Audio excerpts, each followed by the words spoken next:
Hi everybody, in this video we're going to cover the very first section in chapter 3, and that section is quadratic functions and models. We will be looking at the quadratic function and what its graph tends to look like. Specifically, we are going to first talk about polynomials in the most general sense. Then we'll look at quadratic functions, specifically the standard formula, the standard form, how to graph it, and how to use completing the square to come up with the vertex formula. As a matter of fact, I'm going to show you how to actually go from standard form to the vertex formula without having to complete the square. And then we'll look at a couple of models. Okay, now this right here is the general form of a polynomial. It is a number. It is a collection of terms where each term is a number times x raised to a certain integer power. And typically, and this particular term is one term, and this term has a degree n, and its coefficient is a to the nth power. Now, when we write out polynomials, we tend to write them out in terms of decreasing degree. Okay, for example, consider this polynomial. F of x is equal to 4x to the fifth plus 6x squared plus 2. This is a term of degree 5. This is a term of degree 2, and this is a term of degree 0 because there's an implied x to the 0th here.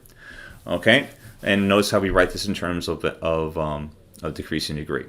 Now, the degree of this polynomial is the degree associated with the highest term. So this polynomial would have a degree of 5.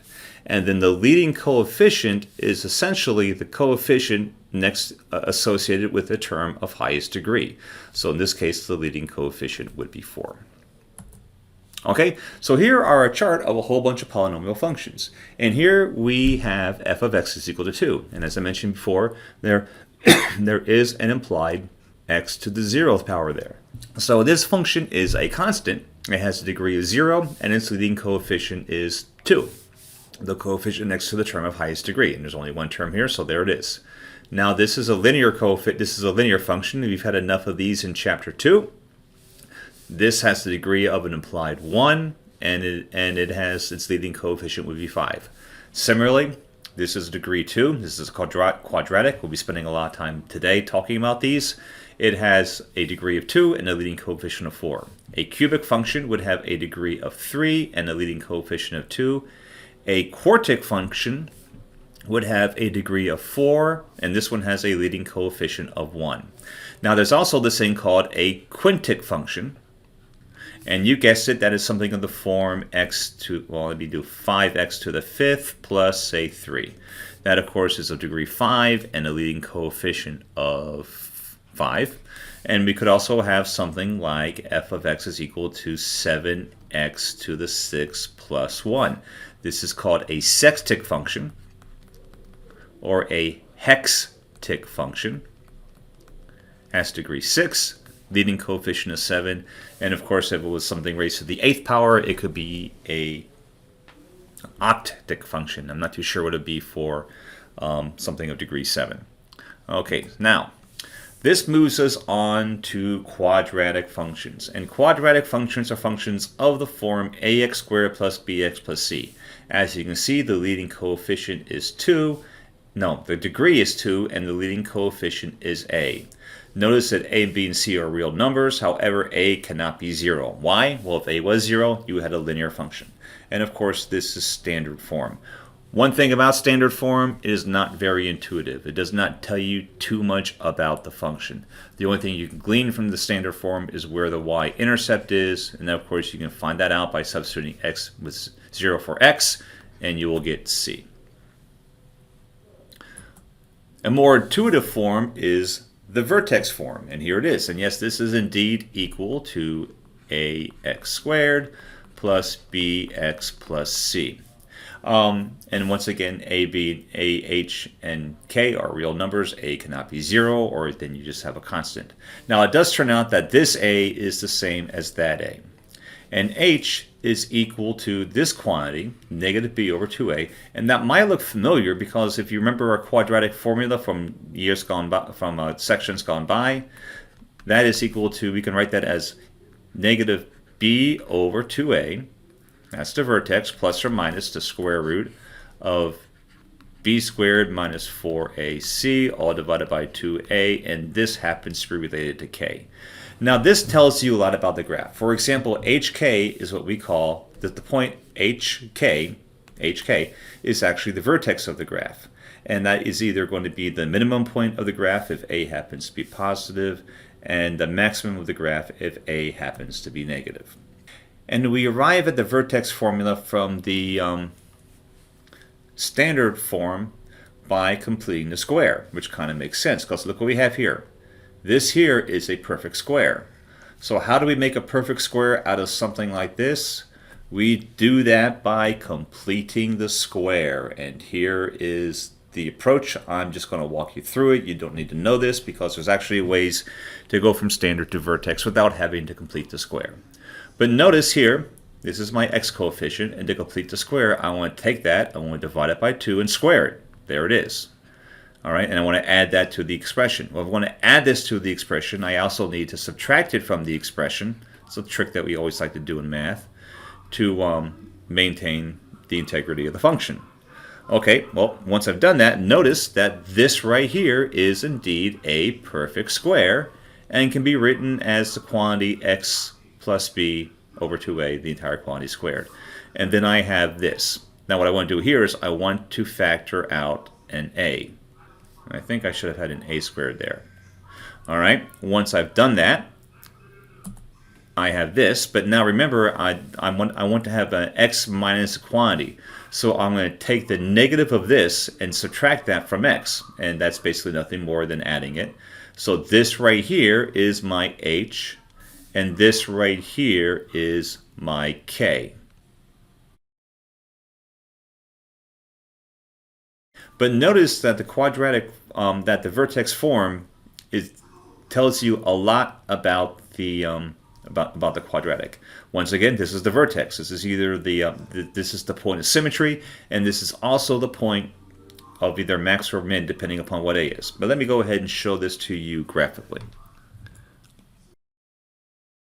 Okay, so this is this is basically g of x is equal to x squared. This is what happens when we have h is equal to when a is equal to 1 and h and k, which is our vertex, is equal to 0. Here the vertex is at the origin, it's at a minimum, and a is equal to 1, and we have our basic equation. Now notice that this is symmetric about the x value of our vertex, which in this case happens to be 0. Let's take a look what happens when we increase a. When we increase a, the graph gets narrower. If a is between 0 and 1, it becomes wider, to the point when a is equal to 0, it's just flat. When a is negative, then the graph opens down. Okay, when it's equal to -1, it's basically a mirror image of the graph, a reflection, and then of course when a is -1, it gets narrower and narrower and narrower. So that, actually you can probably see that better if I move that up. So that is how a affects the graph. It either makes it wide or makes it narrow, and actually if you want, you can actually make the graph fly. Okay, now as far as h is concerned, if h is positive, it will shift the graph right. If h is negative, it will shift the graph left. Let's try to get h to 3. And then similarly, if k is positive, the graph goes up. If the k is negative, the graph goes down. Now notice here, the vertex, h is at 3 and k is at -4. So the vertex here is at the point, the coordinate 3, -4. And also notice that the graph is symmetric about x equals to 3. We call x equals to 3 the axis of symmetry. So you can tell, hopefully you can tell easily, that this graph right here tells you a lot, or this expression, the vertex form tells you a lot about the about the graph. This tells you where the extreme value is. This gives us what the symmetry is, and this tells us whether the graph is wide, narrow, or opening up or opening down. And we can use that to plot some points, and we're going to plot 3 points. And the first one is x squared minus 4x minus 2.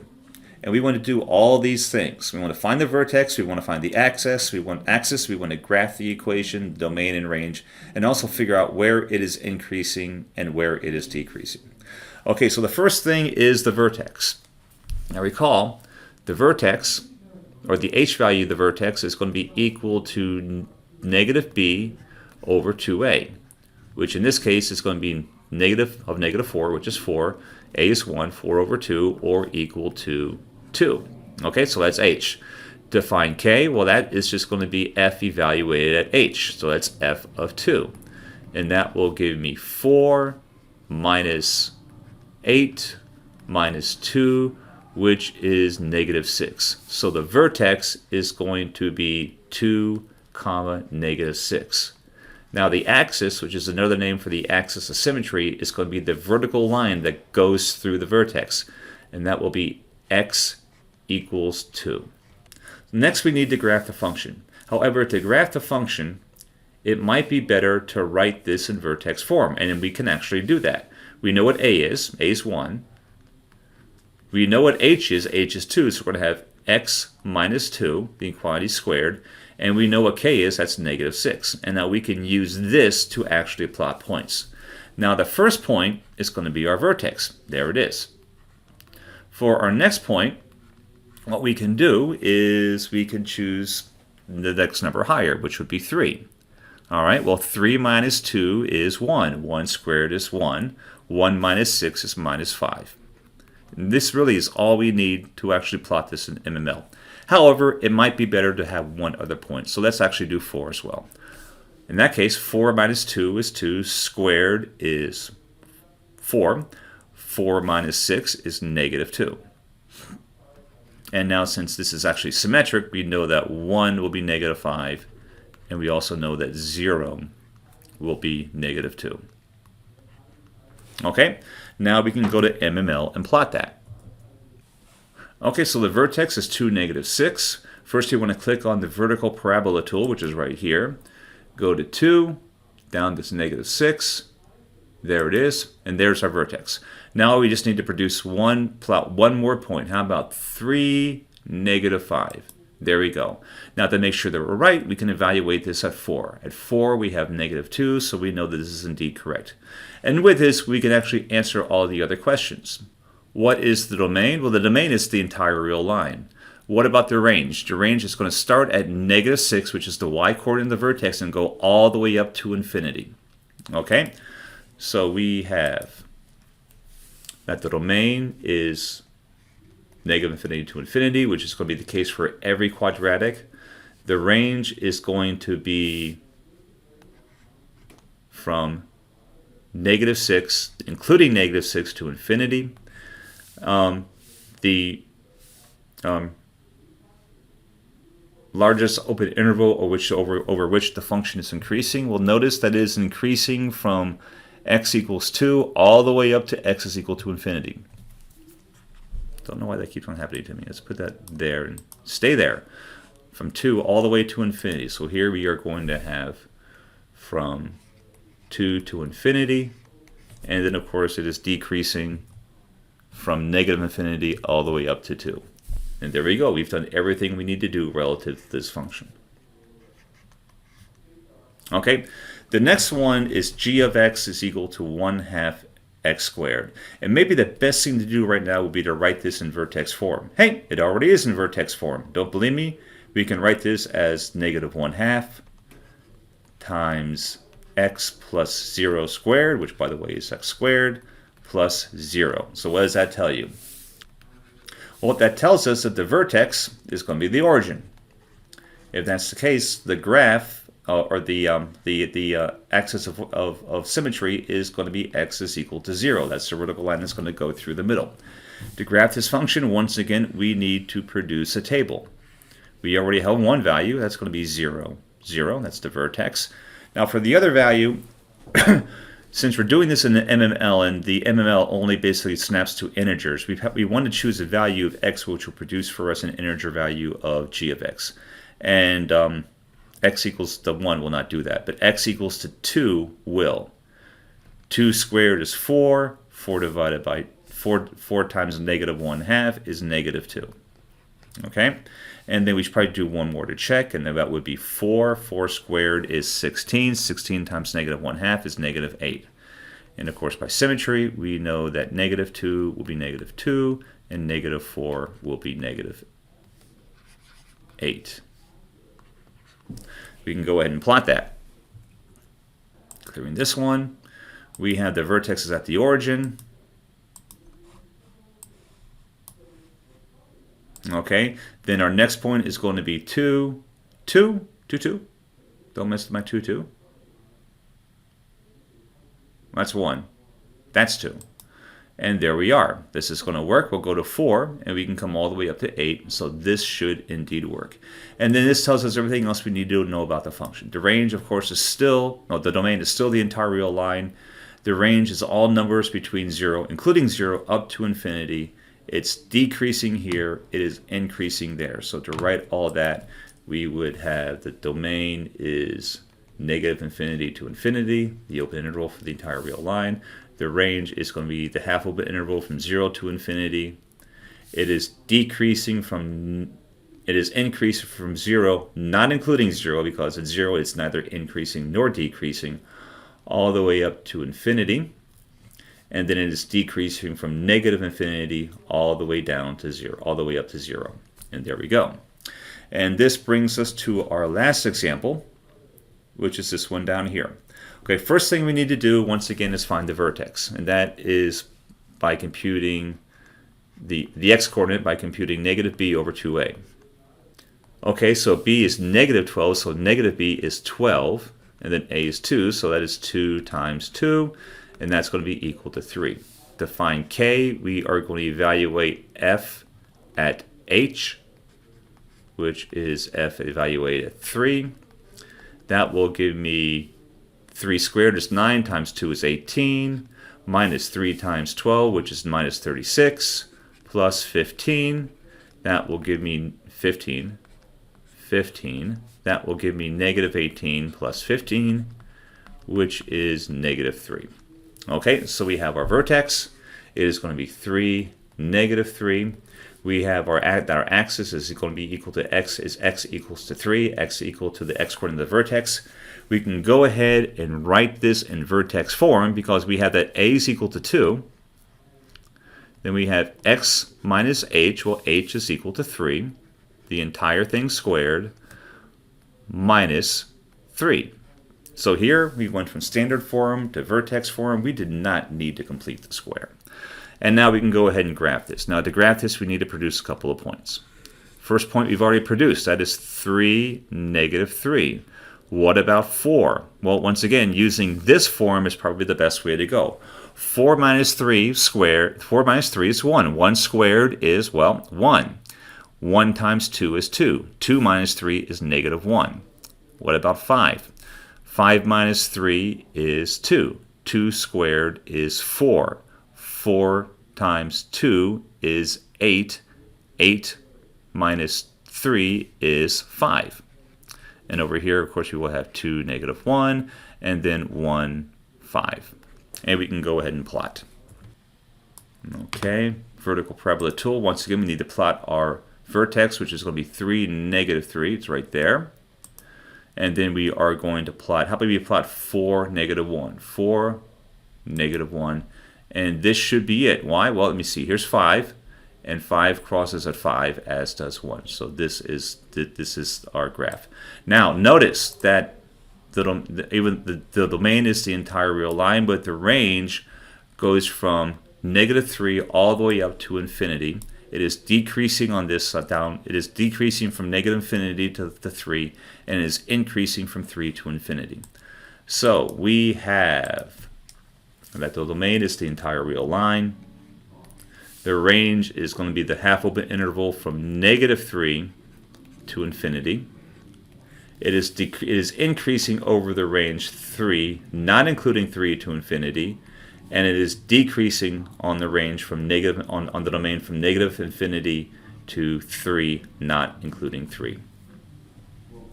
Okay, and that is all I have for those 3 examples.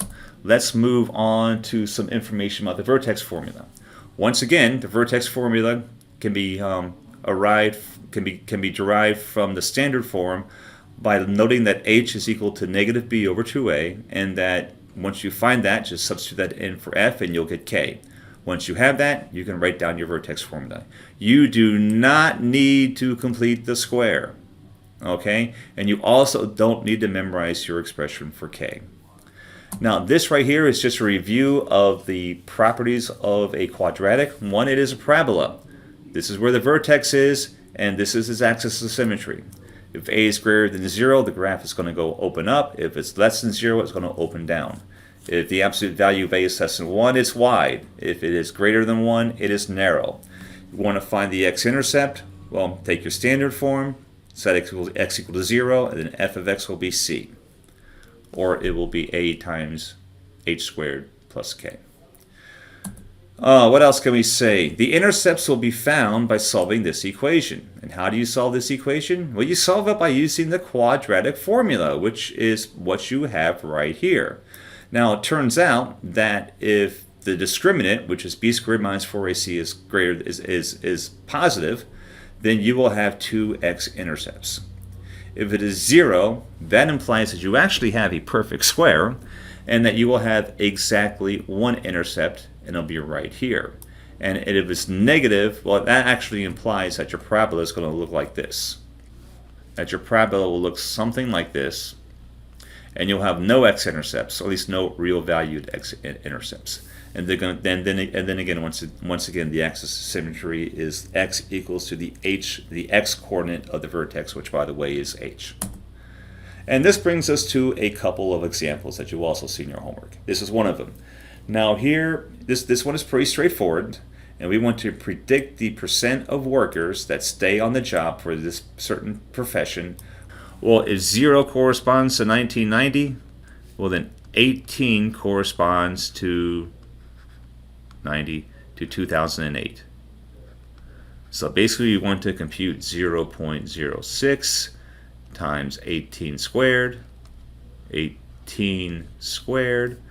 plus 0.84 times 18 plus 20.66. And if you do that math, you will get 55.22. Okay, my kind of example. Another kind of example that you will see is the free fall problem, or the projectile motion problem.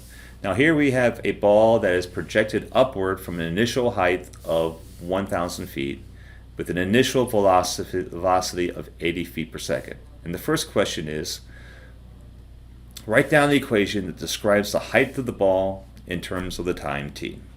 And to do this, I need to readjust my screen. Okay, so here is my screen readjusted. So the first thing that we want to do is give an equation that describes the height of the ball in terms of time t. Now on a test, I will not ask you to do this, but in the homework, you can do it, and of course you can look into your text or whatever references you have to figure this out. And if you do, you will find that h of t is going to be equal to negative 16t, this accounts for the acceleration, plus the initial velocity, I forgot the negative, which is 80 times t plus 100. There you go. That takes care of part A. Now notice that we have a negative a here, so this basically is a that's a lousy x-axis, a parabola that is going down like that. Okay, that's what it looks like. So, and this is important for the next one. After how many seconds does the ball reach its maximum height? Well, this occurs at the vertex. So we need to find the vertex. For part B, we are going to find the vertex. And in that case, the vertex h is going to be equal to, that's a different h, let me just call this h tilde just to clarify that. It's going to be equal to negative b over 2a. Okay, well, negative b is negative 80 divided by 2 times a, which is negative 16. That is equal to negative 80 divided by negative 32, 2, which is equal to positive 5/2. Okay, so in this case, T max or t, is going to be 5/2. What is the height going to be? Well, that is going to be h, this h up here, evaluated at 5/2. And that will be minus 16 times 5 over 2 squared minus 80 times 5/2 plus 100. Okay, well, evaluating the first part, we're going to have minus 16. 5 squared is 25 divided by 4 minus, I'm sorry, that should be a plus. Plus 80 divided by 2 is 40. 40 times 5 is 200 plus 100. And then 16 divided by 4 is 4 times 25 is 100. So this will be negative 100 plus 200 plus 100. Of course, these cancel, and you have 200. So the maximum height will be 200. And it also turns out that the vertex is going to be 5/2, 200. Okay, now the next question is, for what interval of time is the ball greater than 164 feet? All right, well, basically that means solving a quadratic inequality. So we have negative 16t squared plus 80t plus 100 is greater than 164. Okay, well, we can simplify this a little bit, and that will give us negative 16t squared plus 80t, subtracting 164 from both sides, minus 64 is greater than 0. Now, 80 is a factor of 16, and 64 is a factor of 16. So we can divide everything by negative 16 squared, and that will give me that'll give me positive t squared minus 5t plus 4 is less than 0. Okay, so that reduces to that inequality. And now notice, and so to solve this inequality, we want to basically find where this thing is equal to 0. And we can do that by solving the equality t squared minus 5t plus 4 is equal to 0. This factors into t minus 1 times t minus 4. So we have that t is equal to 1 and t is equal to 4. If we draw a line, we will have a 1 here, a 4 here. And now we can check our intervals. Notice that when t is equal to 0, we have 4 is less than 0. So this does not satisfy the inequality. So this one will, and this one won't. So we can say that t must be in the range, or t is going to be equal to the open interval from 1 to 4. Why is it the open interval? We want to know when it is greater than the height. Not just greater than equal to, but actually greater than the height. And so therefore we cannot include the 1, we cannot include the 4. Okay, the last part of this particular problem is to figure out how many seconds until the ball hits the ground. Well, it hits the ground when h of t is equal to 0. So we want to solve the equation h of t is equal to 0, and of course now h of t is negative 16t squared plus 80t plus 100. If you wanted to, you could go straight in. You could go straight on in and solve it using the quadratic equation, and that would be, we get two values, t1 and 2, and that would be equal to negative 80 plus or minus the square root of 80 squared minus 4 times t times 16, which would be 400. And that's 4 times 100 times 16 would be 400 times negative 16 divided by 2 times negative 16. And when you did all of that math, you would have that t is equal to 6.0355, and that t is equal to negative 1.0355. Now this t does not apply because we can't have negative times, so this is out, and this would be your answer. And this brings us to my last example, which is also a homework problem. And there it is. And this is fencing a parking lot. And here we have a college campus plans to construct a rectangular parking lot on the land bordered on one side by the highway. You have 800 feet of fencing, and we need to fence up 3 sides. This side, and that side. This, and that. This X is going to represent the length of the shorter sides. We think they're going to be shorter sides. And then we have this side here. And we have a whole bunch of questions. First one is, express the length of the remaining side in terms of X. We need to come up with some restrictions on X, come up with a function for the area, and then see if we can figure out what values of X will give us an area between 440,000 and 60,000, and then figure out what the maximum dimensions will be for this particular area. Okay, so let's get started with this one. All right, so we have 800 feet of fencing.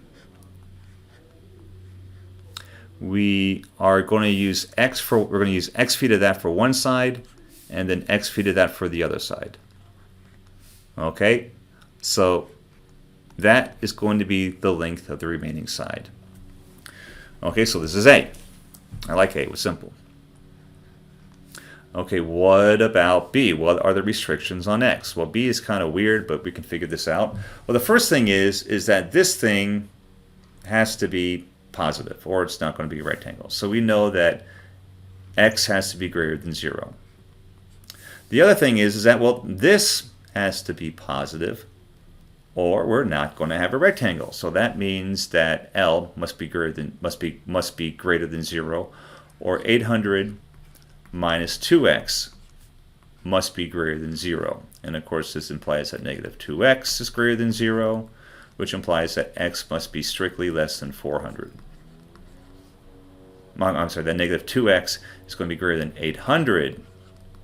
And then, of course, dividing both sides by 2, you have x is less than 400. So the answer here is that x has to be between 0 and 400. Okay, next we want to determine a function that represents the area of the parking lot. Well, remember, this is a rectangle. The area is going to be equal to the base times the height. All right, well, the base is equal to 800 minus 2x.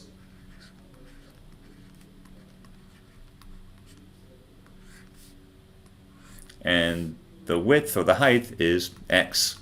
So this is going to be equal to negative 2x squared plus 800x. That is your answer for C. Now D is the fun one. For D, we need to determine the values of x, which will give us an area between 40,000 square feet and 60,000 square feet.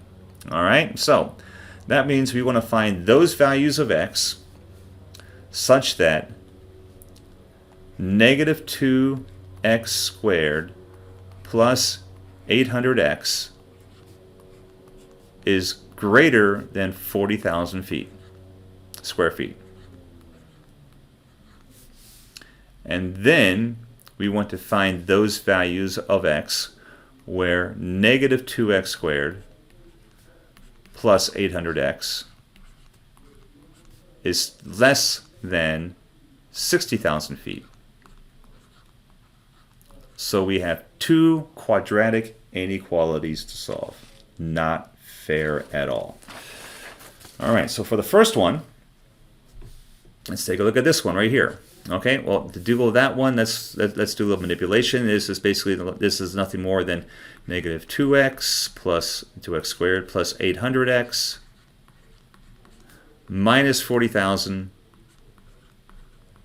is greater than 0. I can divide everything by negative 2, and if I do, I will have x squared minus 400x plus 20,000x is strictly less than 0. Now, of course, what I want to do is I want to solve the equality to figure out when x is actually equal to 0. and I would use the quadratic formula to do that. And if I did, I would find that x is equal to, or the one value, one solution for x would be 341.2, and then the other one will be, I'm running out of time, will be equal to 58.87. 58.87. If I plotted those 2 points on the real line, this would be 58.87. This would be 341. And I could plot this, and then I can actually test one of my intervals. How about if I test when x is equal to 0? Okay? Well, if I did, I would have 0 plus 0. And I would have 0 here. Is 0 greater than 4,000? No. So this side does not work. However, this side does not work. However, this interval does. That interval will work for us. So these values of x satisfies this inequality. Okay, awesome. Now we need to evaluate the other one, and we'll do that pretty much in the exact same way. First thing is, we will go ahead and divide everything by -2. And if we do, we will have x squared minus 400x plus 30,000 is greater than 0. And then I can use the quadratic formula to solve for x. And if I do, I will get one value for x, which is 300. And I will get another value for x, which is 100. Well, that worked out really well. Okay, so 100 would be here, and then 300 would be here. Okay, awesome. Now, now we need to, no, that should be 100. Now we need to test a couple intervals, and as usual, how about if we test the easiest one, which is when x is equal to 0. Well, when x is equal to 0, for this equation, I have 2 times 0, or the 2 times 0, negative 2 times 0 squared, 8 times 0, this is 0. I have 0 less than 60,000. This is true. As a consequence, this interval right here satisfies the second inequality, and this interval right here satisfies the second inequality. If this interval satisfies it, this won't, and then this will. Okay? Now, so in this interval, the first inequality is not satisfied, but the second one is. In this interval, the first is, the second one isn't. And in this one, once again, the second inequality is satisfied, the first one is not. And where you see the green, thanks to the overlapping of the highlighting covers, is where both are satisfied. So the values of x, which will give us an area between 40,000 and 60,000 feet, will be the open interval from 58.87 to 100, unioned with the open interval from 300 to 341.2. And that would be the answer. And then finally, we have what dimensions will give us a maximum area. Now remember, our equation for a of x, for the area, is equal to negative 2x squared plus 800x. So basically, since we have a negative a here, this function will look like that. Okay? So the maximum area is going to be the vertex. So we need to figure out what h is. Well, h is equal to negative b over 2a, which would be negative 800 divided by 2 times negative 2. That will be negative 800 divided by negative 4, or positive 200. Okay? So that means to get a maximum area, that means that x needs to be 200. Okay? And that means that L has to be 800 minus 2x. Okay? Or 800 minus 400, which will give us Well, 400. So we have that. So we have that x will have to be 200, and L will have to be 400.